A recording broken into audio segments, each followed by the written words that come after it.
네, 여러분, 8주차 2차시 시작하도록 하겠습니다. 이 시간에는 이어서 종결 단계에서 알아봐야 되는 부분인데요. 그 관계의 종결에 대해서 이 시간에는 알아보겠습니다. 여러분, 관계라고 하는 거, 자, 관계가 좋으면 참 우리가 행복하고, 관계가 불편하면 어때요? 참 마음이 힘들잖아요. 그래서 이렇게 실습도 관계의 종결이다 이렇게 보는 거죠. 근데 누구와의 관계가 있을까요? 네, 자 클라이언트와의 관계가 있겠죠. 예를 들면 클라이언트와 실습생인 나의 관계의 종결, 또 실습 지도자와 실습생의 관계의 종결, 또 실습 지도자만 있는 게 아니라 그 동료가 있겠죠. 사회복지사, 직원과의 종결, 그리고 어, 다른 학교에서 온 실습생과의 동료 실습생과의 종결, 뭐 이런 종결이 다양한 종결이 있을 수 있지 않습니까? 그런데 사람과 사람의 관계는 사실은 감정이 있기 때문에 그냥 무자르듯이 딱 오늘 실습 끝났습니다 하고 이렇게 되는 게 아니잖아요. 그래서 어떻게 이들과 관계를 종결할 것인지를 미리 생각해 보는 것이 참 중요합니다. 그래서 실습 지도자는 실습생에게 관계의 종결에 대한 그 어떤 필요한 기술, 습득의 기회들을 제공해주고 종결 후에 발생할 수 있는 부정적인 감정을 최소화할 수 있도록 지도해 주는 것이 저는 실습 지도자의 역할이라고 생각을 하거든요. 여러분 그렇잖아요. 저는 이제 실습 지도자도 오래 해보고 또 실습 지도 교수도 오래 해봤는데 제가 이 부분을 경험한 부분을 잠깐 설명드릴게요. 실습생이 지역아동센터나 또 아동들을 오랫동안 120시간이라는 시간을 실습을 하고 나는데 학생들은 너무 좋아해요. 어린 아이들은. 왜냐면 집에서도 나한테 이렇게 관심을 갖지 않았는데 어느 날 예쁜 대학생 선생님들이 오셔가지고 막 눈을 맞춰주고 칭찬해주고 막 120시간을 최소한 2, 3개월을 너무 올인해서 잘해주는 거예요. 막 간식도 사주고 막 너무너무 잘해주는데 어느 날 딱 그 선생님이 없어졌어요. 말도 없이. 그런데 학생은 막 찾는 거예요. 그런데 실습할 때는 그래 다음에 연락해도 돼 우리 내가 놀러 올게 막 이렇게 했는데 막 순수하게 믿는데 그 선생님이 다음에 오지도 않고 연락도 안 받는 거예요.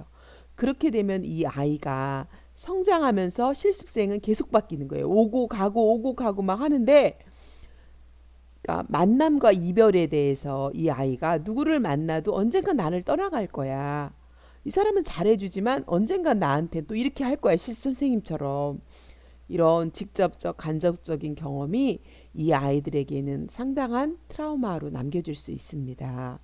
그래서 나는 실습생이지만 나는 실습을 목적으로 이 지역아동센터나 이 노인 요양원에 왔지만 결국은 상대방의 입장에서 생각해 보면 되게 허전하고 좀 뭔가 그리움이 있고 사람이 이렇게 나에게 이렇게 떠나갈 수 있는 건가? 이런 것을 남길 수 있기 때문에 저는 실습에 있어서 관계, 사람과 사람과의 특히 클라이언트의 관계의 종결이 너무 중요하다고 생각해요. 실습 지도자는 어차피 실습생으로 온 거 아니까 다 마음의 준비를 합니다. 그런데 아이들한테 지역아동센터 가는데 나는 실습생이야. 실습 왔어. 막 이렇게 얘기하는 사람 별로 없잖아요. 그래서 우리가 종결을 할 때 클라이언트와의 종결을 잘하는 부분이 중요하다라고 하는 부분을 제가 강조해서 말씀을 드리겠습니다. 자, 여러분 교과서 127페이지 한번 펴보세요. 자, 클라이언트와의 종결. 제가 이 부분은 제가 집필했기 때문에 이 부분을 좀 자세하게 실어놨습니다. 한번 볼게요. 자, 실습 일정은 실습 초기에 계획된다. 따라서 실습생의 실습 종결 시점을 예측할 수 있으므로 클라이언트에게 이별을 예고할 필요가 있다는 거예요. 선생님은 사회복지를 공부하고 있는데 사회복지 기관에 실습을 왔어. 그래서 선생님이 이제 마무리할 때가 됐어. 그동안 우리 미니를 만나서 예를 들어서 미니라고 이름을 정할게요.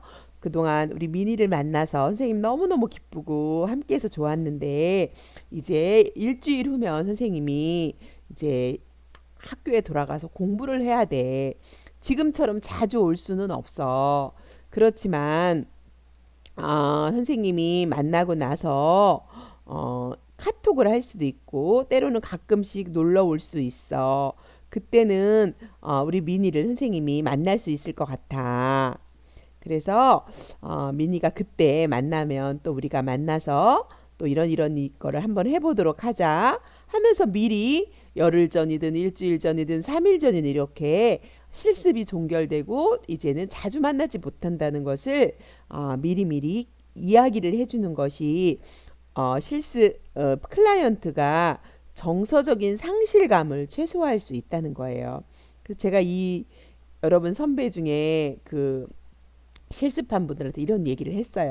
그러면서 제가 그랬어요. 케이크는 아니지만 초코파이를 사서 마지막 날 이 아이들하고 파티를 한번 해봐라. 그랬더니 초코파이 한 깍을 사서 거기다 초를 꽂고 이렇게 이별 파티를 했더라고요. 이별 파티를 하면서 그동안 만나서 즐거웠고 네가 앞으로 어떤 아이가 됐으면 좋겠고 아이들하고 이렇게 이별 파티를 해주고 이렇게 종교를 했던 우리 예쁜 선생님들도 있었어요. 꼭 그렇게 하라는 건 아니지만 경우에 따라서는 이별 후의 정서적 상실감을 최소화하기 위해서 잘 이별하는 거. 여러분 요즘에는 데이트 폭력이라는 게 있잖아요. 막 연애를 했는데 이별할 때 막 이별을 안 하고 막 쫓아다니면서 스토킹 역할하고 막 이래가지고 그걸로 상처 입고 범죄자 되는 경우 되게 많거든요. 그런데 우리가 건강한 사람은 잘 만나는 거와 잘 헤어지는 걸 잘해야 되거든요. 헤어질 때 너무 힘들잖아요. 그런데 그걸 잘 헤어질 수 있는 거는 저는 건강한 사람이라고 생각합니다. 그래서 우리가 클라이언트 된 우리 아이나 노인들 뭐 이렇게 클라이언트들하고 잘 헤어지는 걸 선생님들이 좀 고민하시면서 내가 어떻게 이들과 잘 헤어질 것인가. 결국은 우리는 다 헤어지게 돼 있어요. 이 세상에서도 살다가 언젠가는 우리가 사랑하는 친구, 가족, 모든 사람들하고도 다 헤어지게 돼 있어요. 언제요? 우리가 죽음이란 그 앞에서. 그래서 우리가 만났다가 헤어지는 연습을 잘해야 돼요. 저도 여러분들하고 졸업하면서 언젠간 헤어지게 돼요. 그런데 헤어지고 나면 우리가 지속적으로 연락도 하고 지속적 만남을 잘 할 수 있는 사람이 정말 행복하게 사는 사람인 것 같다는 생각을 저도 많이 하거든요. 그래서 여러분 우리가 잘 만나고 잘 헤어지는 연습을 순간순간 해야 돼. 왜? 우리의 앞길은 알 수가 없기 때문에 저는 그것이 행복하게 사는 사람이다라고 생각합니다. 자, 제가 말이 좀 길어졌는데요. 그만큼 이별, 종결이 중요하다라고 할 수 있습니다. 그래서 여러분이 실습 종결 후에 실행할 수 없는 약속은 하지 말아라. 예를 들면 자주 방문할게. 뭐 자원봉사자로 활동할 거야. 뭐 이렇게 실천할 수 없는 약속은 하지 마셔라. 그리고 이런 걸 남발하다 보면 기대를 갖게 되고 기대치가 증가되면 상대방한테 실망을 줄 수 있다. 그래서 약속할 수 있는 지킬 수 있는 약속을 해라. 이 얘기를 다시 한번 드리고요. 그래서 아까 제가 말씀드린 것처럼 실습을 끝나기 전에 이별 파티를 함께 하면 그 시간을 회상해보고 또 감사의 마음을 전하는 시간을 가진다면 클라이언트와 실습생 모두 종결로 말미암은 정서적인 감정을 정리하는데 도움이 될 수 있을 것이다 라고 하는 것을 중요하기 때문에 이런 건 사실은 여러분 책에 잘 실지 않아요. 근데 제가 15년 이상 이렇게 실습 지도를 하면서 제가 경험했던 것을 이렇게 실어놨습니다. 자, 두 번째 그래서 여러분들이 이렇게 종결을 잘 하실 거라고 믿고요. 또 이제 관계의 종결뿐 아니라 여러분 128페이지 보면 업무의 종결도 있어요. 여러분이 그동안 진행 중이었던 프로젝트가 있다면 그쵸?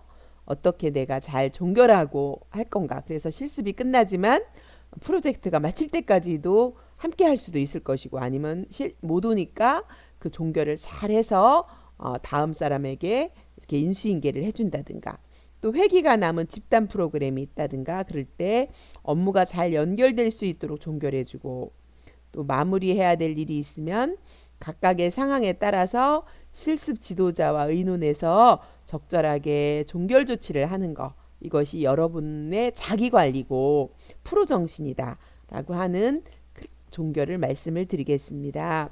자, 두 번째, 자, 실습 지도자, 직원, 동료 실습생과의 종결에 대한 부분입니다. 자, 사회복지 현장 실습은 실습생의 사회복지 실천 현장 경험 부여와 더불어 여러분들이 예비 사회복지사로서 자질과 능력을 점검해 보는 기회라고 할 수 있습니다. 그리고 여러분 실습을 하면서 실습 지도자는 여러분이 태도와 또 자세와 또 과제 수행하는 능력과 이런 모든 것을 종합해서 여러분이 예비 사회복지사로서 인성은 어떻고 성실성은 어떻고 이런 걸 다 보게 돼요. 사실 여러분, 우리가 이렇게 사회복지 기관이 직원 변동이 많아요. 그럴 때 직원을 뽑을 때 이 사회복지 실습 지도자는 실습생 중에 뽑으려고 하는 경우가 있어요. 왜냐하면 요즘에 사람을 잘 못 믿잖아요. 그래서 실습을 성실하게 하고 과제를 잘하고 여러분이 태도가 좋아 그러면 직장 예절이 좋은 사람이라고 생각해서 그 중에서 이렇게 생각을 해요.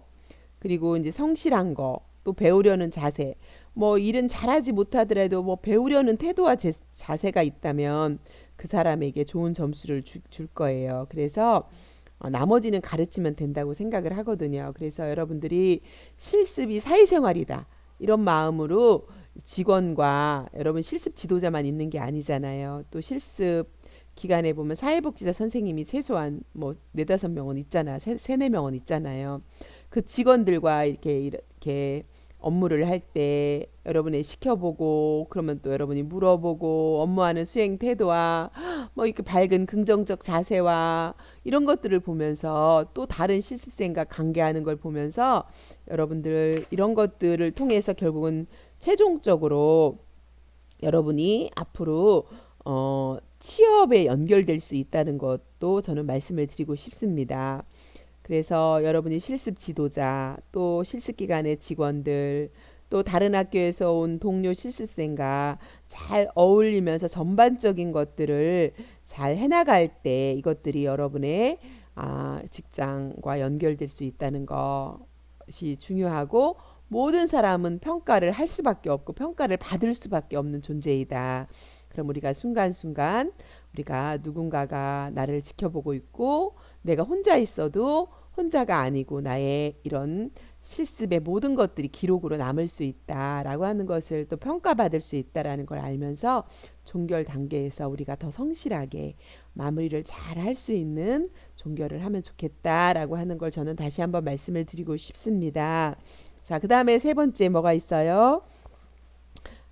종결의 공식화가 있습니다. 자, 여러분, 이제 실습 지도자는 실습 기간 동안의 경험에 대한 검토와 감정의 처리뿐 아니라 다른 직원과의 회의나 모임 중에 여러분이 그동안 실습을 했고 이제 종결을 하게 된다는 것을 공식화하게 됩니다.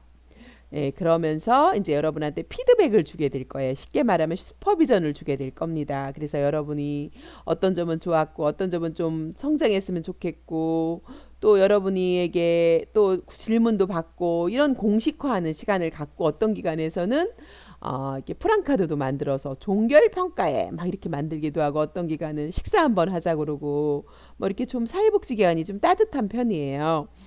또 뭐 이렇게 약소하게 파티라도 해주고 뭐 이렇게 하는 기관들이 있을 거예요. 그래서 직원과의 식사나 간단한 다가 파티를 준비할 수도 있는데, 이러한 기회를 통해서 실습생은 기간 내에서 중요한 존재였다는 느낌을 받게 될 수 있습니다. 여러분은 참 중요한 사람들이에요. 그리고 훈련 받는 기간이겠죠. 이러한 모임이 주로 실습의 긍정적인 경험만을 강조하고 피상적인 수준에 머무르지 않도록 하고, 실습 과정에 대한 진지한 검토 과정이 되게 될 것입니다.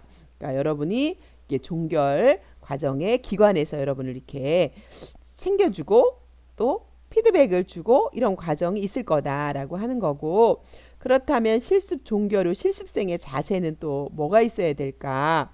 이 부분이 되게 중요하겠습니다. 자, 그러면 실습생은 실습일 종결된 후에 정리된 실습일지를 여러분이 이제 제본을 하셔야 되는데, 원본은 학교에다 내셔야 돼요. 원본하고 똑같은 사본을 한 부 제본하시고 또 한 부는 자기가 갖고 있으셔야 돼. 예, 그러니까 총 세 부를 제본하시잖아요. 그러면 제본한 한 부를 실습 기간에 갖다 드려야 돼요. 여러분이. 근데 갈 때 그냥 가지 마시고, 여러분 더 잘하시겠지만, 그래도 우리가 관계라고 하는 것에 있어서 그동안 감사했잖아요. 물론 실습비를 냈지만 실습비 10만 원, 20만 원보다 더 많은 에너지를 썼어요. 그래서 우리가 이 세상에서 가장 행복한 사람은 저는 감사하며 살 수 있는 사람이라고 생각해요. 그래서 이렇게 우리가 감사를 잊어버리게 되고 자꾸 그쪽에서 불만을 하게 되는 경우가 참 많거든요. 우리 사람 마음이 그래요. 근데 여러분, 감사도 자꾸 습관해야 되거든요. 그래서 저는 가장 감사를 잘하는 사람을 어, 이렇게 기관에서도 이렇게 그 사람을 좋아해요. 그래서 우리가 마음을 감사할 수 있는 마음을 마음으로도 표현하지만 때로는 작은 선물, 부담되지 않는 아주 기본적인 작은 선물도 하시면 좋겠다는 생각이 들어요. 그래서 뭐 가실 때 제본한 거랑 작은 선물인 음료수 한 박스라든가 뭐 여러분 그 앞에 있는 뭐 파리바게뜨에서 빵 10,000원짜리 빵 하나라도 이렇게 준비해서 실습 기간을 방문하시면 무척 환영해 주실 거예요. 그리고 여러분을 되게 귀하게 생각하시고, 그리고 여러분이 이제 실습이 끝나고 나서 저도 이번에 너무 많이 배웠고 감사했다. 그리고 저도 필요하면 자원봉사도 하고 싶다. 무슨 행사가 있으면 좀 불러주세요. 제가 이바지하고 싶습니까? 이거 의사를 밝히시고, 그리고 또 혹시나 자리가 빈다면 제가 취업할 수 있는 의향이 있으니까 혹시 저도 불러주세요. 이렇게 또 웃으면서 얘기도 하시고, 그러면 여러분들이 어떤 성실성과 책임성과 여러분의 인성을 통해서 사회복지사의 자질과 능력을 인정받아서 여러분이 채용이 필요할 때 여러분이 선택받을 수 있는 기회를 얻을 수 있다. 이런 것을 다시 한번 말씀드리겠습니다. 그래서 모든 거는 관계로 연결된다라는 거예요. 저도 많은 사람들을 제가 추천해드리고 취업으로 연결해드렸어요. 그리고 이렇게 저는 다 관찰을 해서 태도를 봅니다. 그리고 하는 성실성과 이런 걸 통해서 그분들을 여기저기 이제 의뢰가 왔을 때 추천해드리고, 또 저는 이제 그들이 또 거기 가서 열심히 하는 걸 보면 저도 너무 기쁘고, 그래서 결국은 우리가 같이 성장해 가는 거예요. 그런 부분에서 여러분도 여러분이 관심 분야의 실습지를 정하고 그곳에 가서 열심히 하고 취업으로 연결되는 것이 가장 모범적인 사례다. 저는 이렇게 생각합니다. 이렇게 지속적인 관계 유지를 통해 신뢰를 구축해 나간다면 여러분이 실습을 가시는 것으로 끝나는 게 아니라 전문성을 향상하고 더불어 여러분 성취감도 느끼고 취업으로 연결될 수 있는 그런 아름다운 일들이 여러분이 많이 발생하고, 그런 일들에 우리가 함께 기뻐할 수 있는 그런 시간이 된다면 참 좋을 것 같습니다. 저는 여러분들 한 사람 한 사람을 너무 귀하게 생각하고 여러분 한 사람 한 사람이 너무 열심히 하고 계신 것에 늘 감사하면서 여러분 실습기간 방문할 때 또 여러분을 좋은 점들을 많이 인정해드리고, 또 기관에서 여러분 제가 또 실습 부탁도 할 거예요. 또 아니 취업 부탁도 할 거예요. 그래서 제가 슈퍼바이저와 그런 관계를 형성하면서 여러분들이 이 모든 것들을 잘 마무리할 수 있도록 저도 최선을 다하겠습니다. 여러분들 이렇게 실습 종결이 여러분 될 때까지 제가 뒤에서 여러분들을 돕고 여러분들 함께 할 거니까 걱정하지 마시고, 여러분 다른 선배들도 다 마쳤던 것처럼 걱정하지 마시고 여러분이 잘 따라오셔서 실습 종결하시고 여러분이 사회복지사 자격증을 손에 취득하시고 그걸 가지고 여러분이 사회복지 현장에 이렇게 취업하셨으면 좋겠습니다. 며칠 전에도 여러분들 이렇게 작년에 졸업한 여러분 선배가 전화가 왔습니다. 그래서 어느 기관에 취업했다고 저를 강의를 좀 부탁하면서 강사로 오라고 이렇게 전화를 받았는데 제가 너무 기뻤어요. 여러분 함께 공부했던 이렇게 사회복지 공부했던 우리 선생님들이 취업을 하고 어느 기관의 담당자가 돼서 이제 저를 막 부르고 또 이제 뭔가 자문을 해달라고 그러고 어떤 자료가 필요하니까 교수님이 도와달라고 하고 이런 일들이 있을 때 선생은 가장 보람이 있고 뿌듯하고 그리고 막 힘이 나게 되는 거예요. 그래서 우리가 조금 힘들어도 여러분 이런 마음을 가지고 우리 함께 잘 견디면서 실습을 잘 마무리할 수 있도록 함께 노력하도록 해요. 여러분들 수고 많으셨습니다. 감사합니다.